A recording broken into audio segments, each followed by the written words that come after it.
साथ हम दोनों एक ही संग्राम के योद्धा हैं। बस हमारे क्षेत्र अलग अलग हैं, हमारी चुनौती अलग है। बहुत अंतर है दोनों में। नहीं, तुम यहाँ सारी रात जागोगी, मैं वहाँ सारी रात जागूंगी।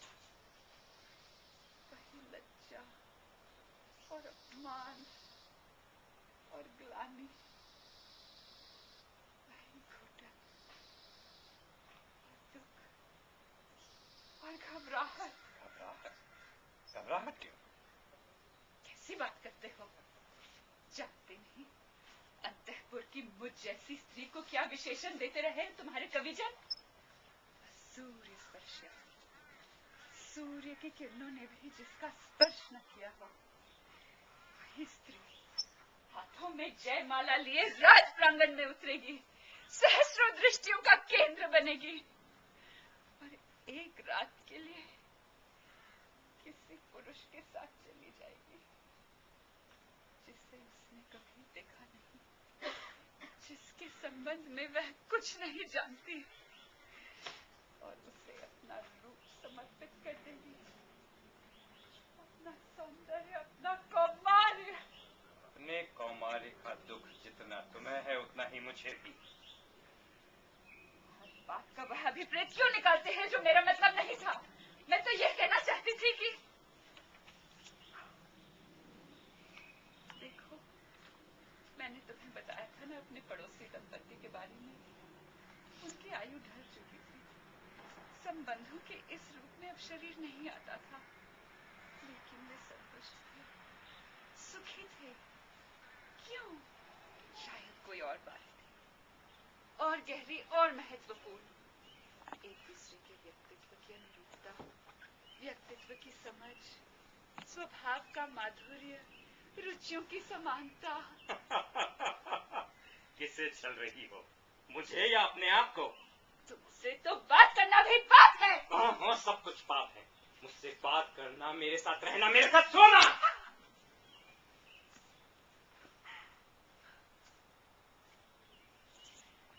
मैं तुम्हें संभालूं या अपने आप को? महादेवी, समझ में नहीं आता क्या करूं क्या ना करूं। महाराज की चिंता आप छोड़ दें, वे समझना नहीं चाहते, इसलिए उनके लिए कोई कुछ नहीं कर सकता। और मेरे लिए कोई क्या कर सकता है? महादेवी, सोचती हूँ और कांप जाती हूँ। एक अनजाना भवन, उस भवन का शयन कक्ष, शयन कक्ष की शैया। वेश्याओं के मनोबल की जितनी सराहना की जाए कम है। महादेवी, आप क्या कह रही हैं?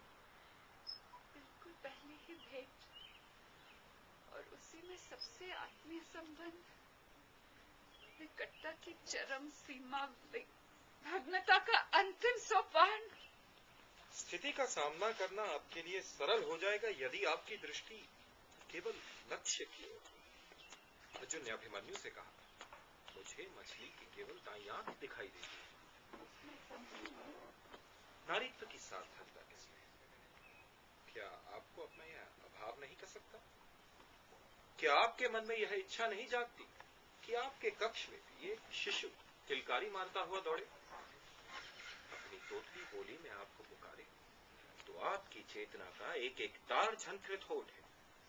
वह संबोधन जो कहें तो सारी मानवीय संस्कृति और सभ्यता का बीज है। महामात्र धृष्टता क्षमा महादेवी, परंतु आप भावना के दोनों ही छोरों पर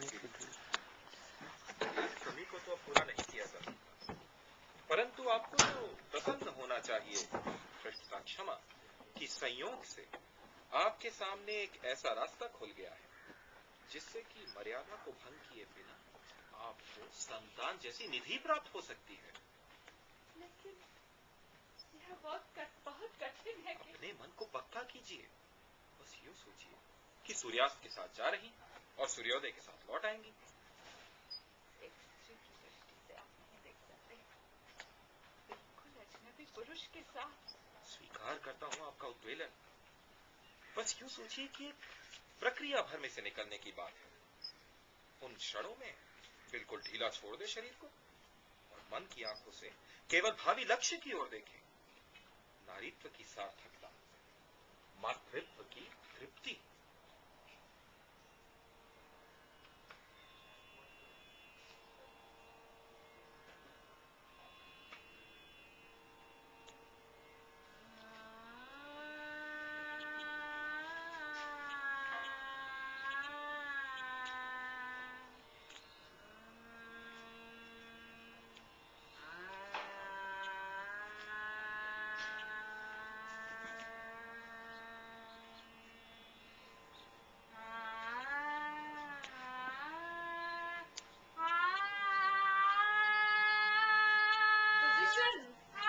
प्रत्याशी अकेला।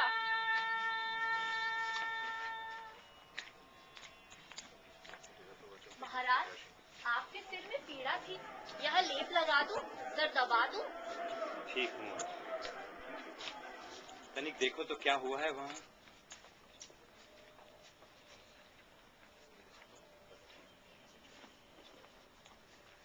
राज प्रांगण नागरिकों से भरा पड़ा है।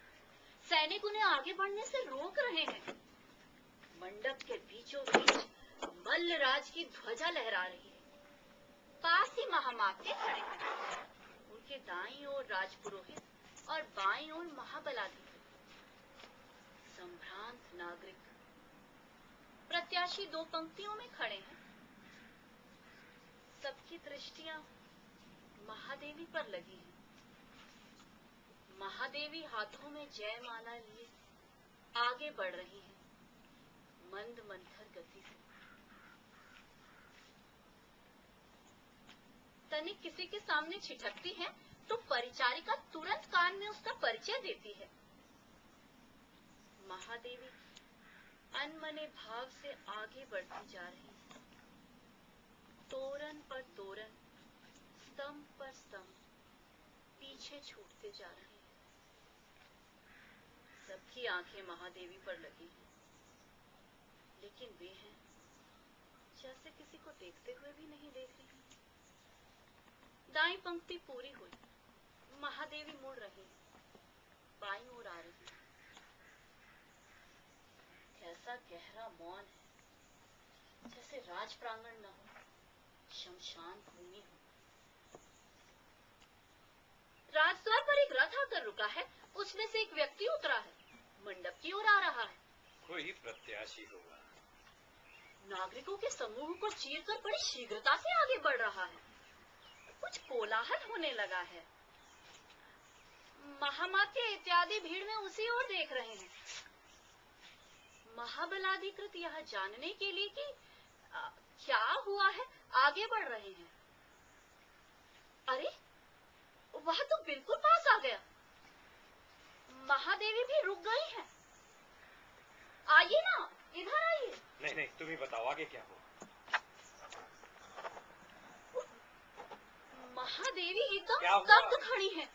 वह भी उन्हें एकटक देख रहा है। महादेवी, क्या हुआ आगे?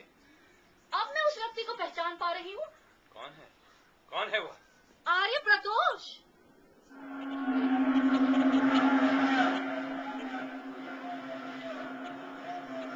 क्या हुआ? क्या हुआ वहाँ?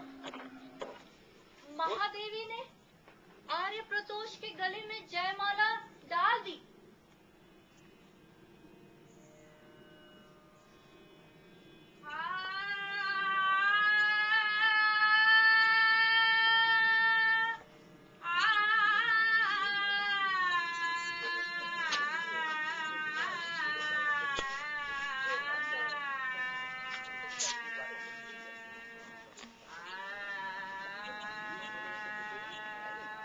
Not on the front, but in the side it has these large galleries.